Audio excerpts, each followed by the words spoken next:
welcome back to the Will Be Studio, and today I'm here to do my August 2026 Senate election predictions, and I waited a little bit for this because there was a pretty big primary in Michigan between Abdul El-Sayed and Haley Stevens, pretty big progressive versus the establishment battle, and that came to a close. It was a very tight race.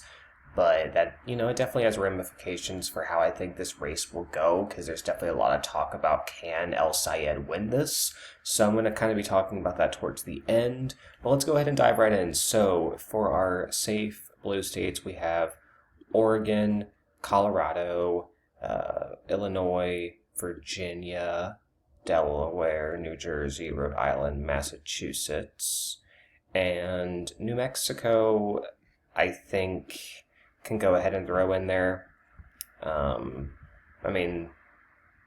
There's no polling yet, but I think this will be over 15 for Ben Ray Lujan. I'm not too concerned about that.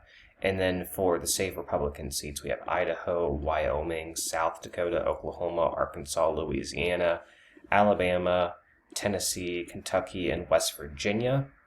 So I'm looking at Montana real quick. This is a very interesting race because originally it was expected that the Democratic nominee Alani Bankhead would drop out, but she's definitely not dropping out.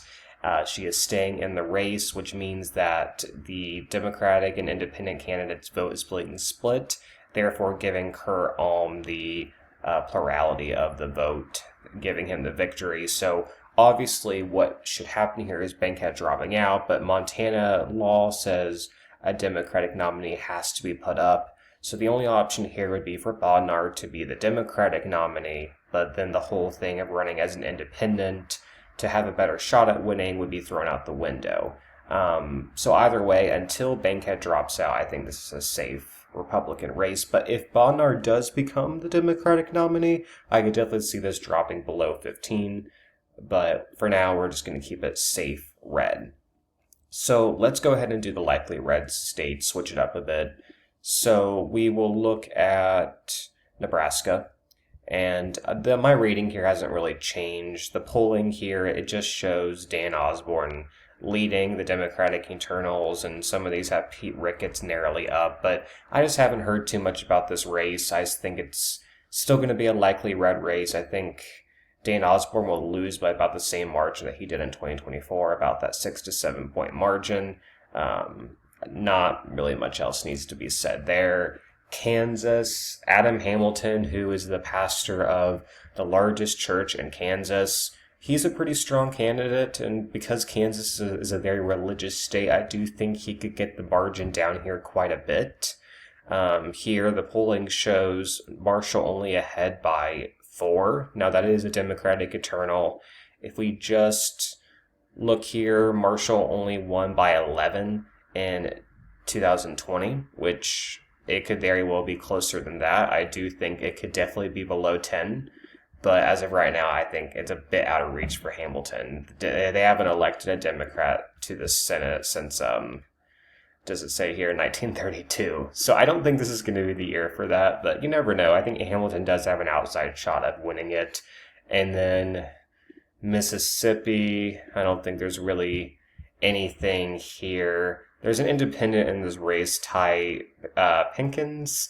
I don't know how much vote he would take away. This could be another situation like Montana. If this independent stays in, we'll have to wait and see. But Cindy Hyde-Smith is an underperformer, only winning by 10 in 2020. So I think it'll be a similar race to that. It could even narrow up a little bit more. South Carolina, this is an interesting race. Sorry about that. This is interesting because Lindsey Graham, the incumbent senator, died. So they're doing a special Republican primary to replace him. And if we just look at the polling here, it's either going to be Russell Fry, Darlene Graham, who's Lindsey Graham's sister, or Ralph Norman. It's going to be one of those three.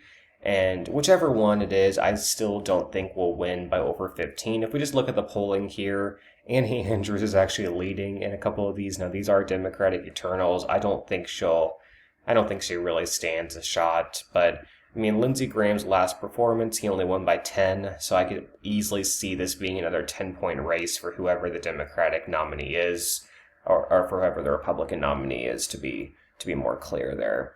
And then, let's see. I want to say, yeah, there's one more, and that's Florida.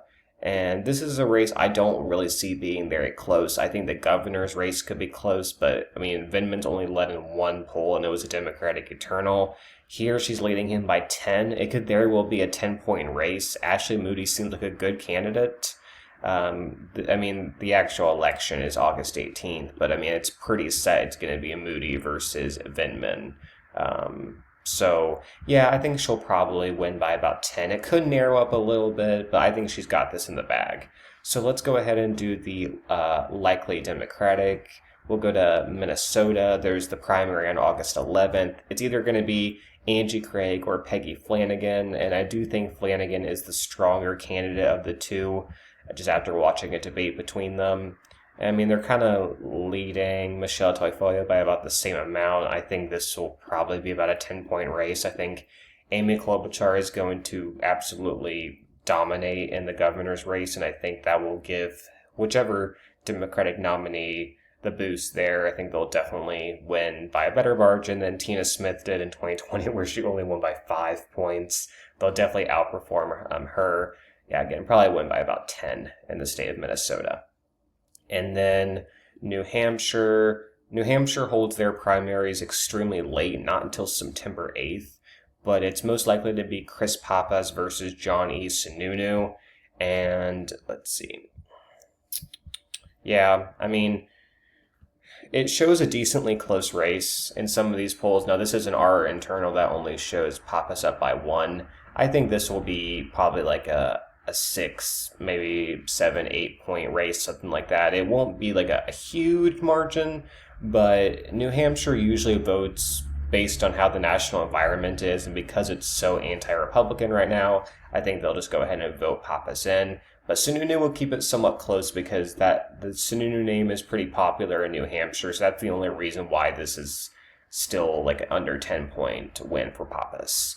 And we have North Carolina. Not much needs to be said here. Cooper has this in the bag.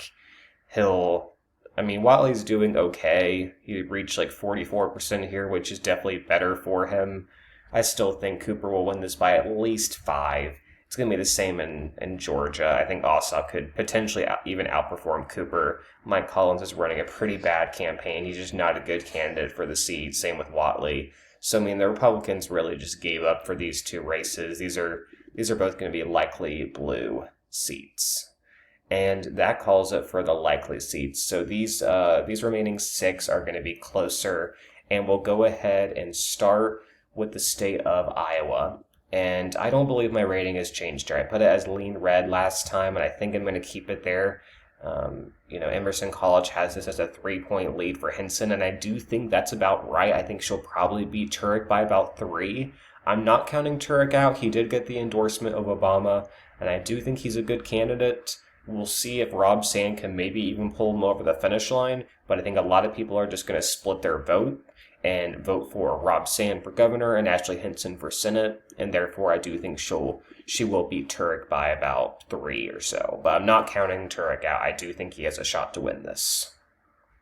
So we have Iowa, and we will go to Texas next. And Tallarico, he did lead by 50% in his first, and 50% in his first poll. I mean, he's doing really well. I'll give him that. He's leading in the majority of these polls. He's doing well for himself, and he led by 50% in his first poll. So, I mean, he definitely has a shot. I'm not counting him out, but I still think Paxton's going to win. I'm just skeptical here.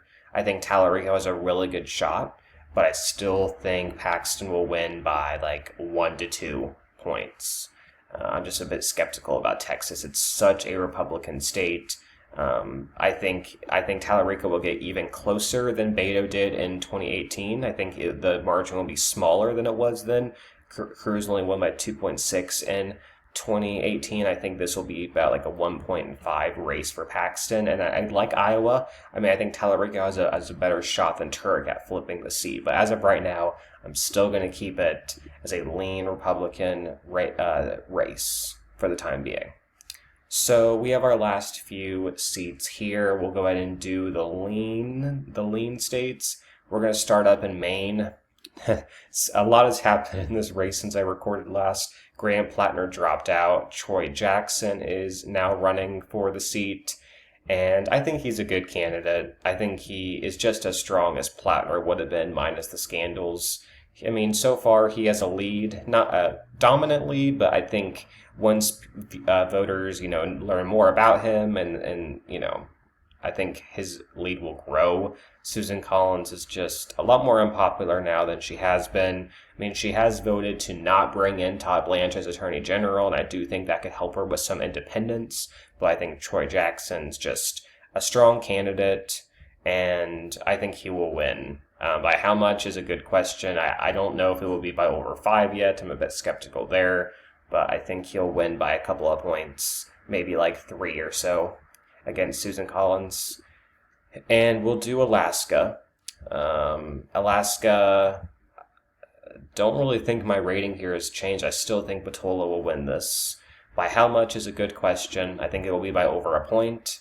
I don't think she'll get quite to 2 points. I think it'll be about a 1.5 win, similar to how Paxton will win in Texas. I think it's going to be a very close race. People kind of think that Batola has this in the bag, and I don't think she does. Alaska is an R+13 state after all.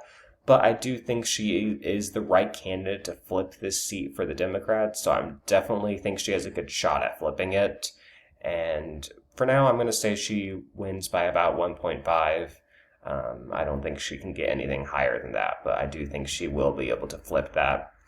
And we have 2 seats left. Going to go to Michigan. And like I said earlier, Abdul El-Sayed won the Democratic nomination against Haley Stevens.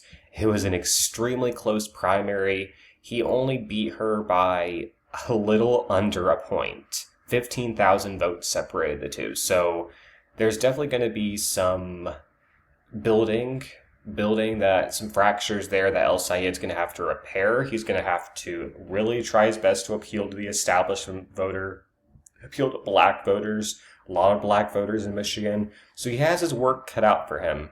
And I read something somewhere that someone connected to Jill Biden endorsed Mike Rogers or something. I don't think that's as big of a deal as they thought it would be. I still think that El-Sayed, I think, will win at the end of the day. I mean, the polling here is close, so it's not going to be by some incredible margin. I think he'll probably win by about 2 to 3 against Rogers. I think the national environment will carry him. It's just a bluer year. If he ran in 2024, I do think Rogers could have won. I mean, Rogers only narrowly lost in 2024 it was an incredibly close race. So, yeah. I think El-Sayed will hold on, though. He just has a lot of work to do. It's going to be a big uphill battle for him, but I do think he will eke it out. So finally, we have the state of Ohio, and I go back and forth on this one. I thought, do I go ahead and give it to Brown narrowly, or do I keep it with Husted? And I keep going back and forth on this because I'm really conflicted on whether Brown can make his comeback this year because it's a bluer year and he is attacking Husted on data centers. And data centers are a huge issue for voters. I looked it up. They're really passionate about it. They're concerned about it. And I think, personally, with the data centers, with that big argument, that big attack that Brown is using on Husted, I do think Brown will pull it off. Narrowly. Closest race, narrow victory for Jon Husted. Or for Sherrod Brown. Sorry. I literally did not even know which way I was going to put it. I thought maybe I'll give it to Husted, maybe I'll give it to Brown. I do think right now I'm going to give it to Brown, though.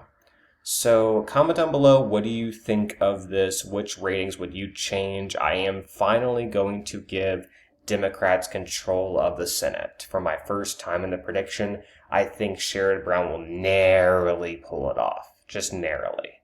But yeah, let me know down below your thoughts here, and I'll be back probably later in the week for a governor's prediction. I'm waiting on the Wisconsin primary because that's a very interesting one. So thanks everyone for watching, and I'll talk to you guys soon. Bye everyone.